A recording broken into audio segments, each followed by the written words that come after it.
এর পিছনে একটা ডন আছে যার সাথে তার হাতাহাতি হয়েছে।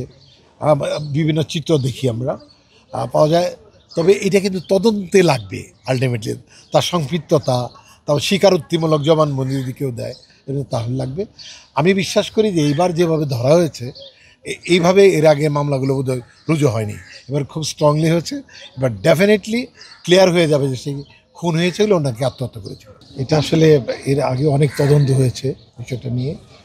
এবার আবার একটা মামলা হয়েছে। এর আগে যতগুলো রেজাল্ট আসছে যে এটা আত্মহত্যা, খুঁজে কিছু পায়নি সেরকম। তো আবার নতুন করে যে মামলাটা শুরু হয়েছে, আমি বিশ্বাস করি যে সঠিক তদন্তের সঠিক রেজাল্ট বাড়িয়ে আসবে এবং এই যদি খুন হয়ে থাকে তার বিচার হবে। এটা পর্যাপ্ত পরিমাণভাবেই আসলে তদন্ত করা হয়েছে। আগেও তদন্ত হয়েছে, এটা বেশ বেশ কয়েকবার হয়েছে। সেটা একটি মামলাকে বারবার তদন্ত করা যায়, নারাজি দিলেই আবার তদন্ত করা যায়। একবার সিআইডি করবে, একবার পিবিআই করবে, একবার র্যাব করবে, একবার ডিবি করবে, একবার থানা করবে, করতেই পারবে।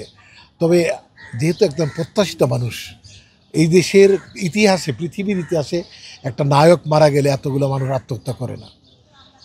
তার পরিবারে কেউ কিন্তু আত্মহত্যা করেনি, সব তার ভালোবাসার মানুষগুলো সালমানের ভাইয়ের জন্য আত্মহত্যা করেছে। আর কোনো স্টারের বেলা আমাদের দেশে হয়নি। তো এত জনপ্রিয় একজন নায়ক মারা গেছে বা খুন হয়েছে, যে আমরা বলি না কেন, তার আত্মাটা অবশ্যই শান্তি পাবে যদি সঠিক সিদ্ধান্তটা চলে আসে। সরকার বা তদন্তকারী সংস্থা যদি সঠিক চিত্রটা দিতে পারে, যারা বিশ্বাসযোগ্য, তাহলেই মানুষ শান্ত হবে। আসলে যতক্ষণ পর্যন্ত সে ভিক্টিমাইজ না হবে, সে তো আমাদের সদস্য। আমরা সদস্য হিসেবে তাকে নিতেই থাকবো, তার সাথেই থাকবো, পাশেই থাকবো। যদি কনভিক্টেড হয় কোনো কারণে, এমন কোনো প্রমাণ যদি পাওয়া যায় যে একটা শিল্পী সমিতির সদস্য ওই মহান হত্যার সাথে জড়িত ছিল, অবশ্যই তখন আমরা তার এগেনস্টে চলে যাব। মানে আমরা শিল্পী সমিতির এমন, এটা একটা সমিতি মাত্র, অলাভজনক। আমরা ইচ্ছে করলে কাউকে শাস্তি দিতে পারি না, আমরা আটকেও রাখতে পারি না। তবে এইটুকু পারবো, যদি কোনো আমাদের শিল্পীর সম্মান নষ্ট করে এমন কোনো শিল্পী থাকে, তখন আমরাকে তার সদস্যপদ নষ্ট করে দেব। আমরা আসলে সবাইকে সহযোগিতা করব। নীলা আন্টিকে আমি এর আগেও ওনাকে অনেক সাপোর্ট করেছি। উনি বলছে যে তুমি আমার সালমানের মতো দেখতে, তুমি আমার সালমান। উনি আমাকে ধরে কেঁদেছেন, আমিও কেঁদেছি। অনেক অনেক অনেক কান্নাই করেছিলাম আমি সেদিন।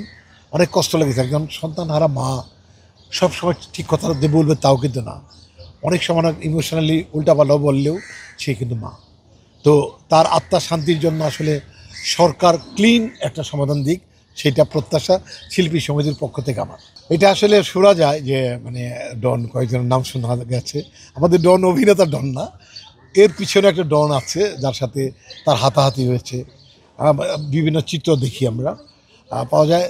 তবে এটা কিন্তু তদন্তে লাগবে আলটিমেটলি। তার সম্পৃক্ততা, তার স্বীকারোক্তিমূলক জবানবন্দি যদি কেউ দেয়, এটা তাহলে লাগবে। আমি বিশ্বাস করি যে এইবার যেভাবে ধরা হয়েছে, এইভাবে এর আগে মামলাগুলো বোধহয় রুজু হয়নি। এবার খুব স্ট্রংলি হয়েছে। এবার ডেফিনেটলি ক্লিয়ার হয়ে যাবে যে সেই খুন হয়েছিল নাকি আত্মহত্যা করেছিল। আসলে পুলিশকে টাকা দেওয়া হচ্ছে এটা নিয়ে আমি কথা নাই বলি, কারণ এর কোনো প্রমাণ নাই। টাকা কেন দিবে? উনি ওনার সন্তান হারিয়েছে, উনি কেন দিবেন? কিন্তু আমি বলছি না, উনি একজন মা সন্তান হারিয়েছে, তার কথা ডিসব্যালেন্স হতেই পারে। আর মানে এখানে পুলিশের কিছু করে না, তদন্তকারী কর্মকর্তার আসলে কাজটা, তদন্ত এবং আদালত এরাই দেখবে। ইনশাআল্লাহ আমরা দেখি কি হয় পরবর্তী বিচার, সে পর্যন্ত অপেক্ষা করি। তবে আমরাও চাই একটা সঠিক বিচার হোক সালমান শাহ হত্যা। ওনার মতো প্রিয় নায়ক, মহানায়ক মনে করি আমি, ওনার হত্যার বিচার হোক।